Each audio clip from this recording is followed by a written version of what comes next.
चलो देखो, तो तीन तरह के एलिमेंट हम लोग को देखने मिलेंगे। एक मेटल होगा। मेटल कौन सा होगा? तो ऐसे एलिमेंट जिनके पास अपना फ्री इलेक्ट्रॉन होगा और जो इलेक्ट्रिसिटी क्या करेंगे, कंडक्ट करेंगे आसानी से। दूसरा इंसुलेटर होगा।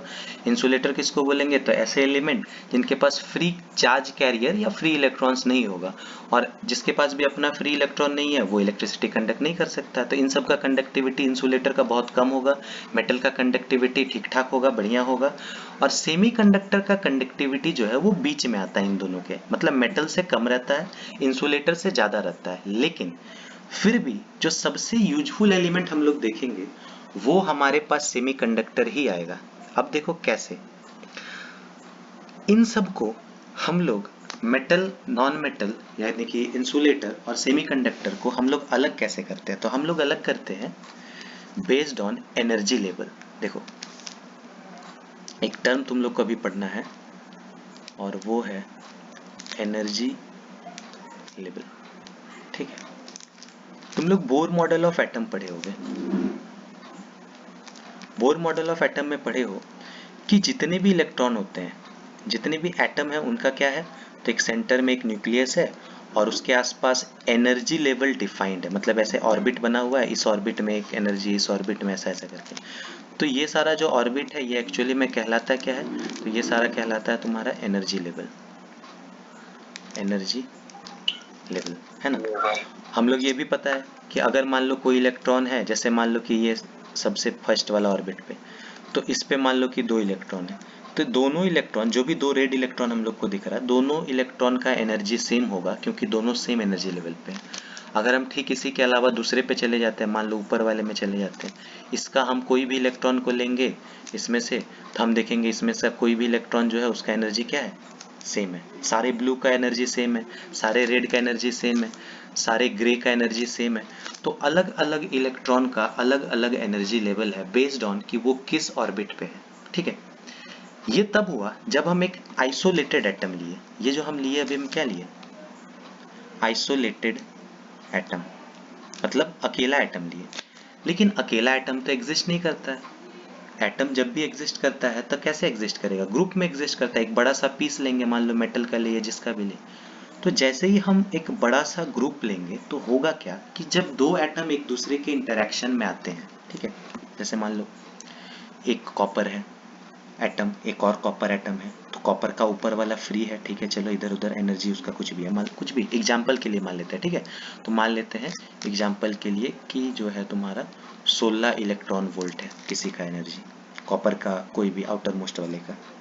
ठीक, तो इसका मतलब कि जो भी इलेक्ट्रॉन को पकड़ेंगे उसका एनर्जी कितना मिलेगा हमको? 16 इलेक्ट्रॉन वोल्ट। ठीक, अब हम क्या करें कि हम एक और कॉपर लेके आ गए, उसका भी अगर इलेक्ट्रॉन को पकड़ते हैं तो कितना आता है? 16 इलेक्ट्रॉन वोल्ट। लेकिन जब दोनों को हम नजदीक लाते हैं, ठीक है, तो ये उसका आउटर ऑर्बिट, ये इसका आउटर ऑर्बिट, जब दोनों को नजदीक लाते हैं तो होता क्या है कि इनके ऑर्बिट में थोड़ा सा शेप चेंज होता है और दोनों के इंटरेक्शन के कारण ये जो एनर्जी लेवल है जो कि फिक्स था, मतलब फिक्स डिजिट था कि 16 मतलब 16 बस, ना 16.1 ना 15.9, ये एक रेंज बना देता है। मतलब ऐसा ऐसा दोनों नज़दीक आया तो एक रेंज बना दिया, और ये रेंज हो सकता है तुम्हारा कि 15.8 इलेक्ट्रॉन वोल्ट से लेके 16.2 इलेक्ट्रॉन वोल्ट तक का हो जाए। तो पहले फिक्स था 7 कि 16 मतलब 16, लेकिन जैसे ही ग्रुप में आया एटम सब, तो ये बन गया क्या? रेंज। और इस रेंज ऑफ एनर्जी को हम लोग बोलते हैं एनर्जी बैंड।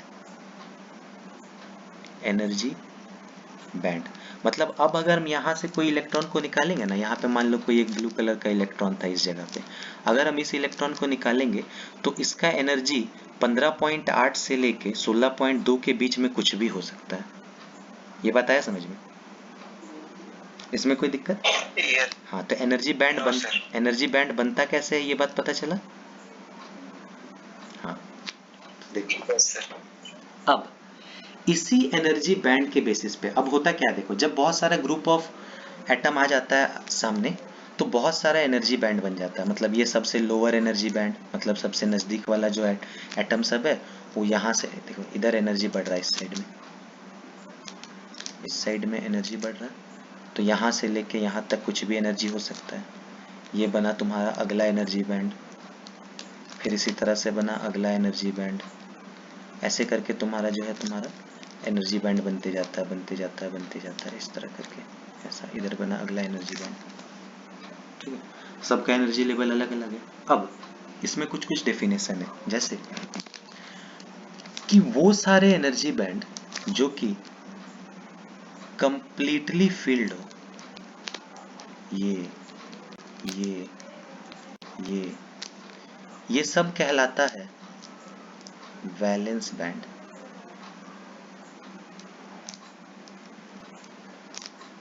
ठीक है, वैलेंस बैंड का क्या मतलब हुआ? वैलेंस्ड बैंड का मतलब हुआ कि कंप्लीटली फील्ड एनर्जी लेवल या एनर्जी बैंड, एनर्जी बैंड। ठीक है, और वो जो कि पार्शियली फील्ड हो या खाली हो। ठीक है, सेकंड वाले को कर देते हैं, रुको, एक को पार्शियली फील्ड कर देते हैं इसको। तो वो जो कि पार्शियली फील्ड हो या पूरा खाली हो, इन सब को बोलते हैं हम लोग, ये है वैलेंस बैंड, ये है वैलेंस बैंड, और ये सब है कंडक्शन बैंड। ठीक है, कंडक्शन बैंड मतलब कि पार्शियली फील्ड या एम्प्टी, खाली। तो जो पार्शियली फील्ड हो या एम्प्टी हो, इन सबको कंडक्शन। देखो, अब ऐसा ऐसा एनर्जी लेवल बहुत सारा बन गया है, ऊपर इन्फिनिटी तक बन चुका है ना, ऊपर और भी है बहुत सारा, इधर है इधर, ऐसे बढ़ते जाएगा, एनर्जी बढ़ते जाएगा। तो जैसे जैसे एक एक करके इलेक्ट्रॉन भरते जाएगा तुम्हारा, तो एनर्जी बैंड भरते जाएगा, उसे ऊपर ऊपर में जाते रहेगा सब। किसी भी दो के बीच का जो गैप होता है उसको हम लोग बोलते हैं एनर्जी गैप। देखो, इसका मैक्सिमम और अगले वाले का मिनिमम, इसको हम लोग बोलते हैं एनर्जी गैप। तो ये तीन टर्म तुमको पता होना चाहिए, एक एनर्जी गैप, एक कंडक्शन बैंड, कंडक्शन बैंड मतलब खाली वाला या आधा भरा हुआ, और एक वैलेंस बैंड जो कि कंप्लीटली फील्ड होगा। तो वैलेंस बैंड कितना होगा? तो वो सारा जो जो पूरा पूरा भरा हुआ है। कंडक्शन बैंड कितना होगा? तो वो जो आधा भरा है या उसके ऊपर का सारा जो भी खाली है। ठीक है, और एनर्जी गैप मतलब सबका एनर्जी गैप अलग अलग आएगा। अब हम लोग को जो काम है यहाँ पे, ऐसे तो वैलेंस बैंड सभी को बुलाते हैं, लेकिन हम लोग क्या करेंगे, जो सबसे टॉप मोस्ट वाला खाली या कंप्लीटली फील्ड होगा उसको हम लोग बुलाएंगे, जो सबसे टॉप मोस्ट जो कंप्लीटली फील्ड होगा उसको हम लोग बुलाएंगे वैलेंस बैंड, और उसके जस्ट ऊपर वाले को बुलाएंगे कंडक्शन बैंड। बात है समझ में? हम बोलेंगे वैलेंस बैंड, तो तुम क्या समझोगे? वैलेंस बैंड मतलब highest energy level which is completely filled with electrons. हम बोलेंगे कंडक्शन बैंड, तो तुम बोलोगे लोवेस्ट एनर्जी लेवल, या फिर बोलोगे the band which is just above the balance band. The energy band which is just above the balance band is called conduction band. वो खाली भी हो सकता है और हो सकता है उसमें कुछ इलेक्ट्रॉन हो। अब इसी को देखते हुए हम लोग क्या किए, मेटल इंसुलेटर और सेमीकंडक्टर को अलग किए। कैसे अलग किए? तो देखो क्या हुआ, ऐसा पाया गया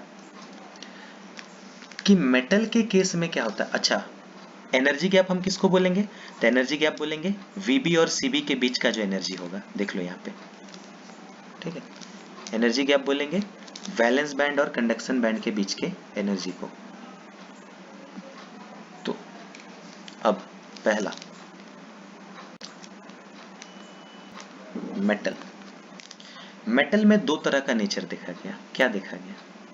देखा गया पहला कि या तो इसमें हम लोग को एक पार्शियली फील्ड कंडक्शन बैंड मिल जाता है। ठीक है, इधर एनर्जी लेवल बढ़ रहा है तो कुछ कुछ कंप्लीटली फील्ड है, जैसे मान लो ये वाला कंप्लीटली फील्ड है, ये वाला कंप्लीटली फील्ड है, और ये वाला जो है वो पार्शियली फील्ड है। ठीक है, पार्शियली फील्ड कंडक्शन बैंड। तो क्योंकि ये वाला देखो यहाँ पे ये वैलेंस बैंड कहलाएगा और ये वाला कंडक्शन बैंड कहलाएगा। क्योंकि कंडक्शन बैंड में जो है कुछ इलेक्ट्रॉन मौजूद है, इसीलिए यही जो इलेक्ट्रॉन है जो कंडक्शन बैंड में मौजूद होते हैं, these are responsible for the conduction of electricity. बात समझ आए? इसीलिए मेटल कंडक्ट करता है। क्यों? क्योंकि मेटल के कंडक्शन बैंड में इलेक्ट्रॉन है पहले से। तो या तो इस तरह का मेटल मिलेगा जिसके कंडक्शन बैंड में पहले से जो है क्या होगा, इलेक्ट्रॉन होगा, या तो दूसरा एक और तरह का मेटल मिलता है, उसमें क्या होता है तुम्हारा कि ये हो गया कंडक्शन बैंड,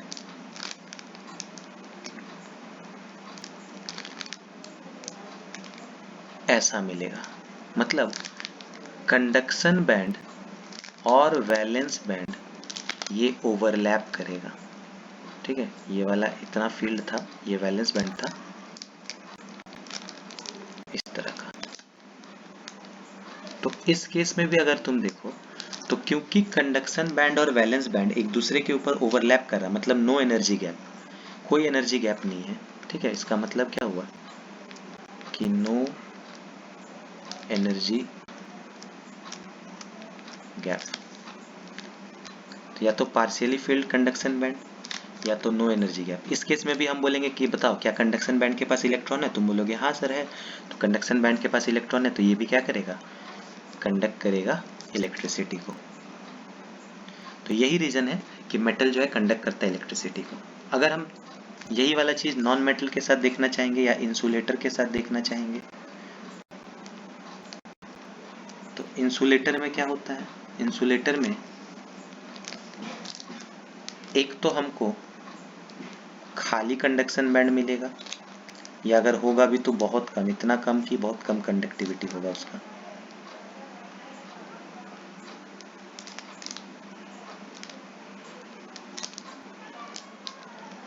इंसुलेटर के केस में क्या होगा कि मान लो ये कम्प्लीटली फिल्ड है, अच्छी बात है, ये कम्प्लीटली फिल्ड है, चलो अच्छी बात है, ये खाली। तो वैलेंस बैंड कौन सा हो गया, ये हो गया वैलेंस बैंड आउटर मोस्ट, और ये हो गया कंडक्शन बैंड।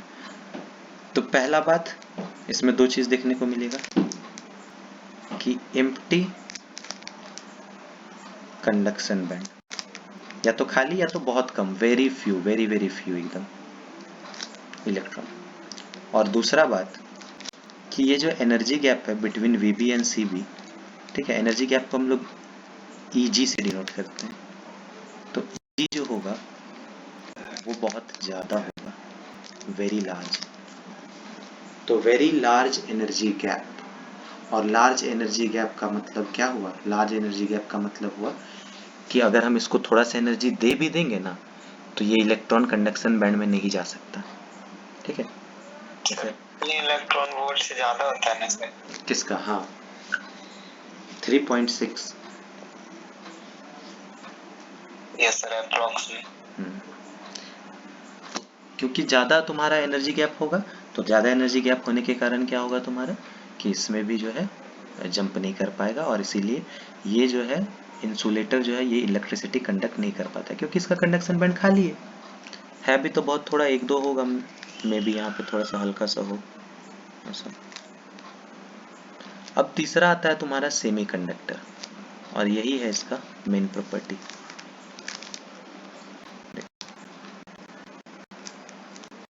सेमीकंडक्टर के केस में क्या होता है, सेमीकंडक्टर के केस में क्या होता है कि इसमें भी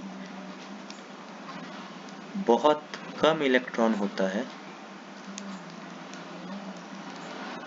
कंडक्शन बैंड में।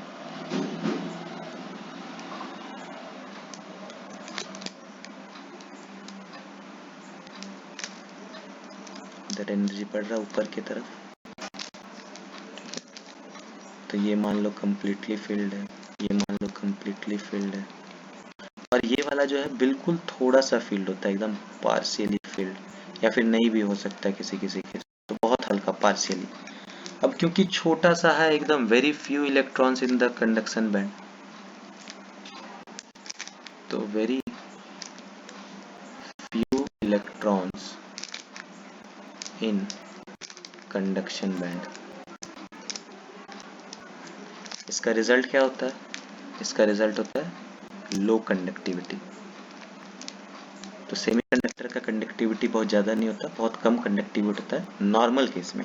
लेकिन एक और प्रॉपर्टी इसका ये है कि ये जो तुम्हारा एनर्जी गैप है, this energy gap is much much lower. ये एनर्जी गैप बहुत छोटा होता है, small energy gap between valence band and conduction band. तो ये मान लो VB है, ये मान लो CB है, दोनों के बीच एनर्जी गैप बहुत कम है। तो इस एनर्जी गैप कम है तो इसका फ़ायदा क्या होगा? इसका फ़ायदा ये होगा कि जैसे ही हम इसको थोड़ा सा एनर्जी देंगे, कैसे दे सकते हैं? हीट के थ्रू दे सकते हैं। जैसे मान लो थोड़ा सा हीट कर दिए, तो जैसे ही हम हीट करेंगे तो क्या होगा कि इलेक्ट्रॉन जो है वो यहाँ से यहाँ जंप करना स्टार्ट कर देगा। इलेक्ट्रॉन को जैसे ही मिला इतना एनर्जी जितना भी चाहिए इसको, जैसे ही मिला 13.6 इलेक्ट्रॉन वोल्ट से कम, वो जंप करने लगा। जैसे ही जंप करने लगा तो वो VB से जंप करके CB में जाने लगा। अब हुआ क्या इसका इफेक्ट देखो, इसका इफेक्ट हुआ कि VB में थोड़ा सा इलेक्ट्रॉन कम हो गया, इतना ही इलेक्ट्रॉन बचा, और CB में थोड़ा सा और इलेक्ट्रॉन आ गया।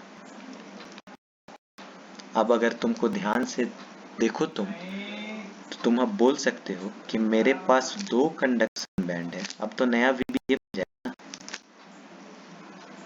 बात समझ आया? जो वैलेंस बैंड है वो भी थोड़ा सा खाली हो जाता है और इलेक्ट्रॉन वहां का भी मूव करने के लिए अलाउ, मतलब वहां पे भी खाली जगह मिल गया तो इलेक्ट्रॉन वहां का भी हिलने लगता है, जगह है उसके पास भी क्या करने के लिए, इधर उधर मूव करने के लिए, मतलब इलेक्ट्रिसिटी कंडक्ट करने के लिए।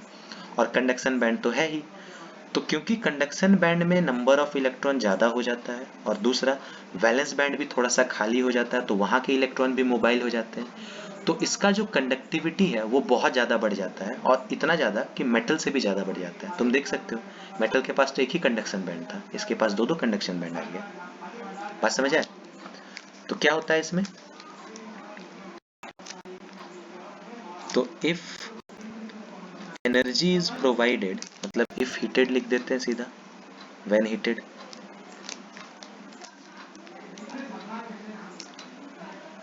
तो when heated some electrons jumps कहाँ से, from the valence band to the conduction band, and hence दो चीज, पहला number of electrons in the conduction band increases, जिसके कारण कंडक्टिविटी इंक्रीज होता है, और दूसरा कि valence band now has free space which will allow the electrons to move, जिसके कारण तो 2 तरह से इसका कंडक्टिविटी बढ़ जाता है और हम लोग के पास अब जो है 2 कंडक्शन बैंड हो जाता है, और इसीलिए इसका कंडक्टिविटी क्या होता है, ज़्यादा होता है। किससे? तुम्हारा मेटल से भी ज़्यादा बढ़ जाता है। ठीक है, तो ये डिफरेंस हो गया तुम्हारा, मतलब ये तुम्हारा एक तरह से डेफिनेशन हो गया सेमीकंडक्टर का कि कैसे हम लोग सेमीकंडक्टर को डिफरेंशिएट करते हैं। ठीक, अब ये एक तरीका हुआ, एक तरीका तो ये हुआ, तो इससे तो बढ़ता है लेकिन उतना ज़्यादा भी नहीं बढ़ता है।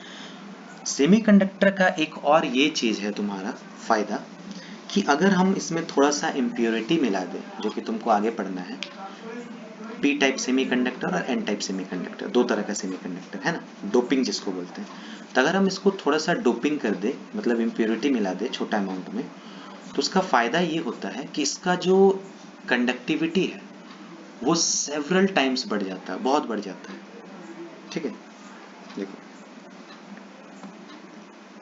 अब पढ़ते हैं हम लोग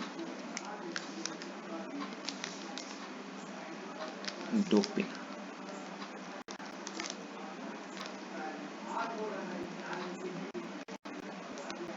ऑफ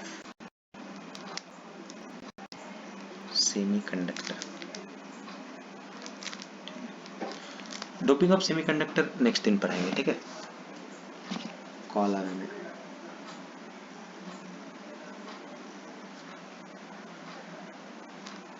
आज यहीं तक रहने देते हैं।